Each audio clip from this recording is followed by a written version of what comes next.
What's going on, YouTube? So, got tanks? I do. Got 3 of them.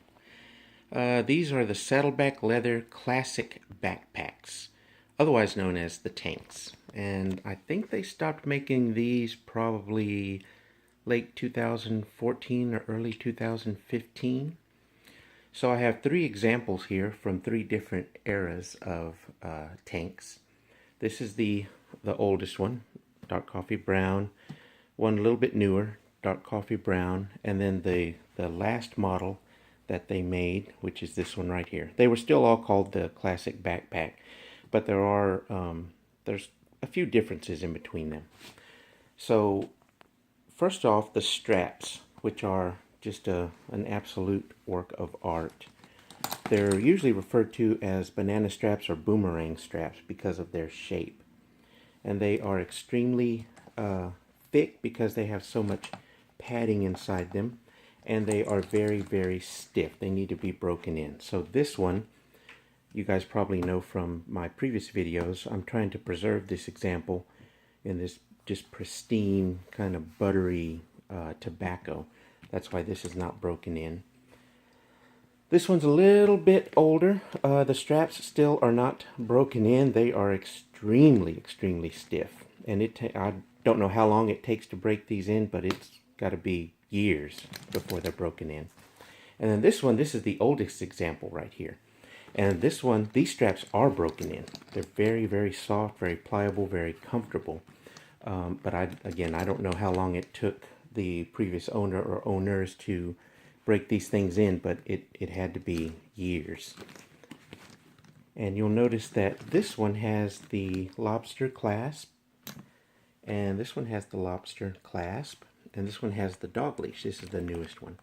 You can see how pretty that tobacco color is. It's so beautiful. Look at that. Look how thick that is. Anyway, lots of cons or negatives on these things. But I love them. That's why I own 3. So first thing is the weight. They are unbelievably heavy. They are, I didn't put it on the scale, but it's over 9 pounds. I don't think quite 9.5, but definitely over 9 pounds. So they are extremely heavy. The capacity is fairly limited on these things, even though they are so heavy. So let me turn them around here now that you've seen the straps. And we'll look at some of the differences in some of these different kinds here. So this one is what's referred to as a first run tank. So this is one of the first ones. How do we know that? Well, we've got a single rivet right here as opposed to a 3 rivet there and a 3 rivet there. So this, and of course this is old logo. And this is often referred to as the Cyclops because of its single rivet. And I bought this from Min Wero. I'm sure you guys are familiar with him. I sent him an email, say, hey, do you have any tanks in stock? He said, I have 3. He said, here's pictures, take your pick. And so I picked this one. And then I had him put this plate on here. And he gave me a choice of the plate numbers. So I chose the 433rd. That is actually, or was actually, my father's squadron when he was in Vietnam. It's the mighty 433rd Satan's Angels, believe it or not. So that was a long time ago for my dad. That was 50 years ago, but kind of a tribute to him. That's why I got this 433rd tag. So anyway, so we have the single rivet here in the front, and then on top we have the aluminum rivets right here. And that signifies that this is a first run tank. And on the side here, we have the toggle closures, which are kind of cool. I actually prefer the belt and the buckle closure as opposed to this toggle closure. And one thing I want to highlight here are the seams. These seams are just crazy thick. It's unbelievable how much leather is gathered right here in one place. And this is the body and the pocket all in one seam right here. And we've got another one right here on the back. Again, look how thick that is. It's just crazy how much leather is right there. And then the back has this has a pocket. It's lined with the dark pigskin. And this pigskin, instead of being black, is actually a brown color, which is kind of cool. And one thing that a lot of people complain about is this seam on the back. Now this thing is worn in, so normally the seam is straight down, but this one is curved a little bit. And this backpack is actually very, very well broken in, and you can see that, and this is unbelievable for a tank. This thing will actually collapse on itself. That's how broken in this thing is. So it's been loved for a long time, and probably by several people.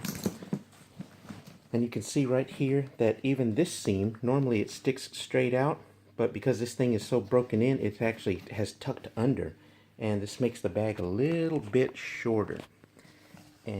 But this leather is just gorgeous. It's unbelievable. And this one was, I believe men sold it to me for, I want to say $450, which was a real bargain for a first run tank. Like I said, the Cyclops and the aluminum rivets. And it's just a really fantastic example. Now, this one is extremely comfortable because the straps are broken in, and that seam that everybody complains about is actually very soft, and it's kind of folding in on itself. So that one is nicely broken in. A really fantastic example. I'm not sure what the year of that is, or any. Well, I'm not sure what the year of this one is, but I know the year of that one because I bought that new. And this one is another old logo, dark coffee brown. You can see this has the 3 rivets on it. The design is exactly the same as this one as far as dimensions and whatnot, but again, it has the 3 rivets, and it does not have the aluminum rivets on top like the old one. And you can see that this one is not broken in. You can see that seam is still very much intact. And the side here, this still has the toggles, just like that older one. And the straps are the same. They're very stiff and not broken in at all. And it does kind of dig into your shoulders a little bit, but you can see how thick that is. There is just a lot of padding, which is nice, but you don't really benefit from that padding until this thing is broken in. And then right here is that dreaded seam that everybody hates, this right here. And a lot of people complain that digs into their lower back. With me, I don't know, maybe it's just the shape of my back. My back is it's flat as far as I can tell, and this does not dig into my back. It's still pretty comfortable. And this one is a really great example of some beautiful dark coffee brown. There's that super thick seam again. And this one, I believe, was $475. Bought it used, of course. Again, just a really beautiful example. Dark coffee brown, old logo, 3 rivet. Oh, and the inside. So let's take a peek in here real quick. So same with this one as this one. It has a divider. And the divider clips in. You can see the clips right there. The real pain in the butt is it clips in at the bottom as well. So getting those clips clipped, you can kind of see it right there, is a real chore. So once that thing is in, you can take it out, but you're probably going to want to leave it in just because you remember what a pain it was to put in to begin with. And you can see there's 2 pockets right up front, and these pockets are pretty soft. You can see there. And hopefully the camera is picking up this pigskin. It's gorgeous. It's a very dark coffee brown, which matches the bag really nice. Instead of the black pigskin, which kind of goes across the board, except for the tobacco stuff. It's got the light pigskin. So we've got that divider in there, and it has a little slot here. You can see that piece of plastic in there. It gives it some rigidity. You could put stuff in there, I guess. You can see the inside, and you can see it's not very big. It's not. There's kind of the width. It's not even it's about the width of my palm. Like I said, they don't carry a whole lot, and they are extremely heavy. And they do have these pockets on the side.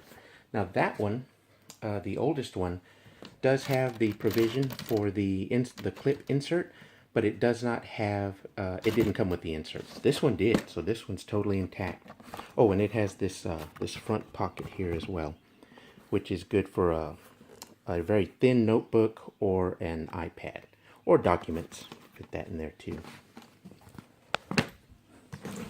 And then last but not least is my absolute favorite. This unbelievable example in tobacco. So if you guys have watched some of my videos, you kind of know that I'm a tobacco fan. The light tobacco. And there's the there's that awesome water bag. And there's some tobacco accessories. And so let's take a look at this guy. Unbelievable. I have carried this a few times when I first bought it. And I believe it was late 2014. Or maybe very early 2015. Right before they discontinued the model. Which is really unfortunate. And just a second here. I have to put the camera down for a second to get... Oh, no, it won't. Okay, so... let's open this guy up, and you can see it's got that light colored pigskin. And this one has the divider, but it does not have the clips like the older ones do. So the divider is just, it's free to come out, and you can see how pretty that tobacco is. And the inside, again, this model is absolutely pristine inside. And the pockets are very soft, very pliable. They're already broken in. This leather is just gorgeous. I mean, this older tobacco for me is it's just the holy grail. It is so, so nice. And it's got the interior pockets, of course. It's got the front pocket. I've got a document in there. And the trademark seams. The very, very, very thick seams you can see right there. And this one on the side has the belt and the buckle, which is something that I actually prefer instead of the toggles like you see there. And the back, here are those gorgeous straps. It's crazy. Again, these are just a work of art. Dave Munson outdid himself when he designed these things. They're just beautiful. But again, not very comfortable unless you have a lot of weight in here. Then the straps are very comfortable, but then you have the part that's uncomfortable. Now you're carrying a lot of weight on your back. I mean, these things are, like I said earlier, they're heavy to begin with. They're over 9 pounds empty. So this thing can easily get 20 pounds or plus, which is a lot of weight on your back if you're not used to carrying that kind of load. And then here is that dreaded seam right here. Look how beautiful that tobacco is. I'm such a fan of this shade. It is just unbelievable how beautiful it is. But anyway, there are a lot of cons, which is the weight and how uncomfortable the straps are unless they're broken in, which I imagine takes years to break them in. And then you've got that seam at the bottom that digs into most people's backs. So you're probably wondering why, if they have so many cons, why do I own 3 of them? Personally, I think this is the greatest saddleback leather design of all time. It's just so aesthetically pleasing, and I just love everything about it. And for me, it's not uncomfortable. Like I said, it's just maybe the shape of my back. But they certainly do agree with me. And I'm actually on the hunt for an old logo chestnut. So if you guys have one available or know where there is one, let me know, because I will jump on it immediately. Now, once the tanks were discontinued, they replaced it with the squared backpack, which I will review in another video. But you can see I've got one right here. Look at this tobacco color. So it is it's very stiff, and this is that funky tobacco. I mean, I guess I like it, but I mean, look at this thing, and it came like this with these like smudges, and this is when they introduced the where it has all the the not wrinkles, but the bug bites and stretch marks and barbed wire mark or scratches. I mean, compared to that thing, which is just gorgeous. This one is gorgeous in its own way, but totally different. But anyway, I will review this this squared backpack, and I do have another one. Surprise, surprise! In dark coffee brown, and this is that funky dark coffee brown that is not dyed all the way through, so it's got like a finish on it. Now I traded this bag for I think it was 2 Filson bags, believe it or not, and just because I really liked these wrinkles. Now I knew that it was that kind of painted on finish, but I'll get to that in the video when I actually review these two. But if you guys have any questions on these beautiful tanks, let me know. And no, that one is not for sale. Thanks for watching.